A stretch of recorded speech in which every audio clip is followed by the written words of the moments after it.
сафарали чилаев ихтисосаш муҳандис аст баъди нафақа баромадан ба шуғли дехонӣ роҳ овард дар масоҳати зиёда аз 2 гектар замини бекорхобида хоҷагии дехонӣ ташкил намуд дар деҳаи ҷаврез ҷамоати деҳоди ба номи абдиаваз финоияи восе ин заминҳо дар соҳили дарёи ёқсу воқеъ гашта борҳо зери сели об монда буданд ба ботлоқзор мубаддал гаштаву ғайр аз қамиш дигар чизе инҷо намероид сафаралӣ ҳамроҳи фарзандонаш муддати 2 сол дар ин заминҳо меҳнат кард барои хушконидани об паст кардани сатҳи оби зеризаминӣ ҷӯйбору канал канд дар натиҷа ботлоқзор ба замини киш мубаддал гашт сафаралӣ акнун ба деҳқонӣ машғул шуда имсол сабзавоту маҳсулотҳои полезӣ киш карда ҳосилашро ҷамъоварӣ менамояд акнун ин заминҳоро мо санҷида истодаем сар карда аз пиёз сирпиёз тарбуз харбуза семучка гандум ҳамаи он зироатҳои кишоварзие ки ба мо лозиманд барои санҷиш кадомаш ки нақс шавад мин баъд мо амро барои беҳтар кардани иқтисодиёти чӣ оила чӣ ноҳия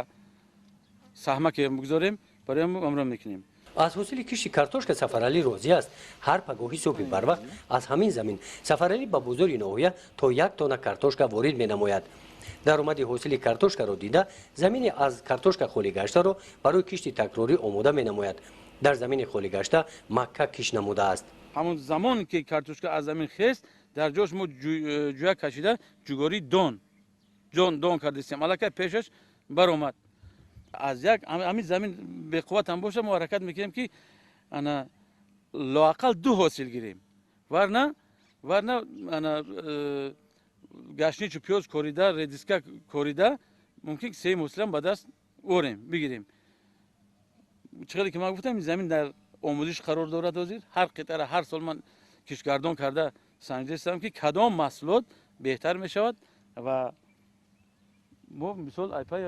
коридани ҳамон шуем сафаралӣ чилаев муҳандис бошад ҳам дар шуғли деҳқонӣ хоҳиши навоварӣ карданро дорад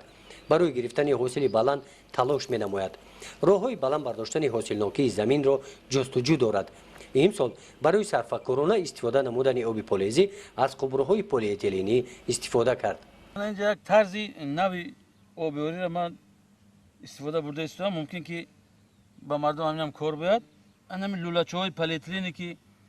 кӯҳна мешаванду мардум ай бада проводҳо гирифта мепартоянд ҳамонҳоро напартоянд мин баду ба ғавси ҳамин ҷоя ки хишон 40 сантиметр кӯтоҳ карда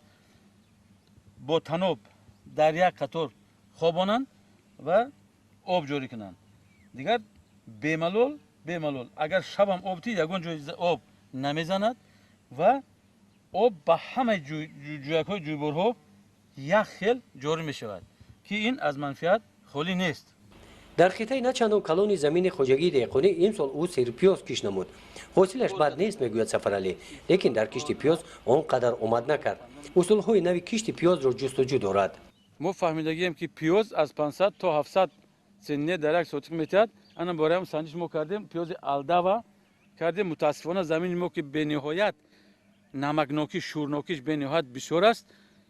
он қадар пиёзи дилхоҳ ба даст наовардем ана акнун сирпиёз кардем сирпиёз бениҳоят айни намодай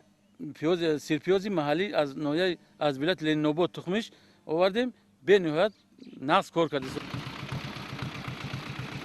дар ҷомати деҳоти ба номи худоё раҷабови ноҳияи восе бошад таҷрибаи пешқадами кишти пиёзро истифода намуданд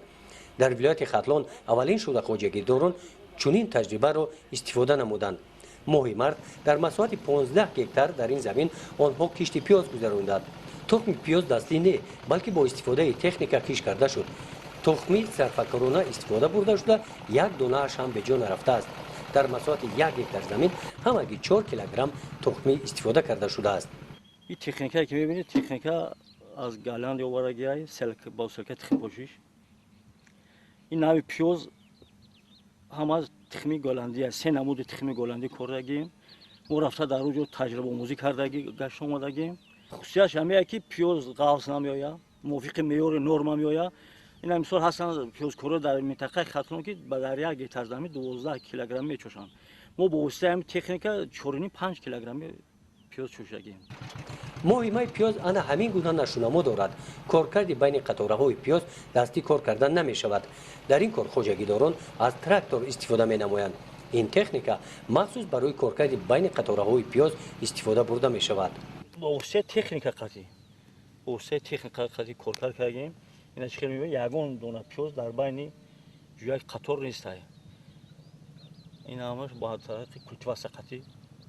اینا نمی زمین پرونده با ایسر آب گرفته دو روز است.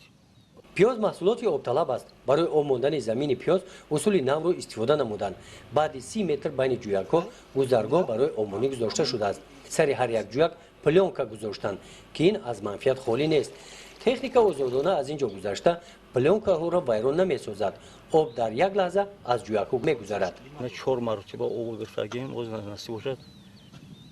آبی 5 ماه میگیریم. در نگاه بین پیاز از این گونه دوراه‌های مخصوص استفاده می‌نمایند. در زمینه پیاز یعنی چه می‌بینید یک نمونه دورو زلکس سوپر یکم کار کردم ما گذراندیم این نصیب باشه اینا با دورو زار آوریم باز قسمی دیگه میشه با نصیب باشه سرمیک. حاصل پیاز ماه سپتامبر پخته می‌رسد. موافق تعلیم متخصصان هر یک هکتار تا 80 تن حاصل پیاز می‌دهد. از مساحت 15 هکتار زمین باشد خواجگیداران به قدر 1200 تن حاصل پیاز گرفتنی هستند. یک خصوصیت دیگری اصول نوی کشت پیاز در آن است که خراجات همگی 20% درآمد را تشکیل می‌دهد. در این میدان 15 هکتار زمین زیاده از 600 نفر قوای قبیل مهنت سفربر کرده شده که این حق موز مهنتی بود زیاده از 100 تن پیاز را تشکیل می‌کند.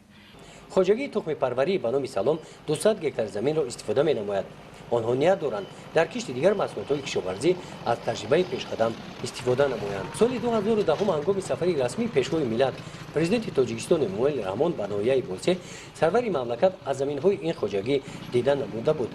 با توصیه پرزیدنت مملکت اموئل رحمان این خواجگی همان سال به خواجگی تخم پروری تبدیل داده شد. گزارش خواجه نظریف خدای نظر ظهور و فضل ناحیه واسه برای برنامه اطلاعاتی تحلیلی جنبستی هفته.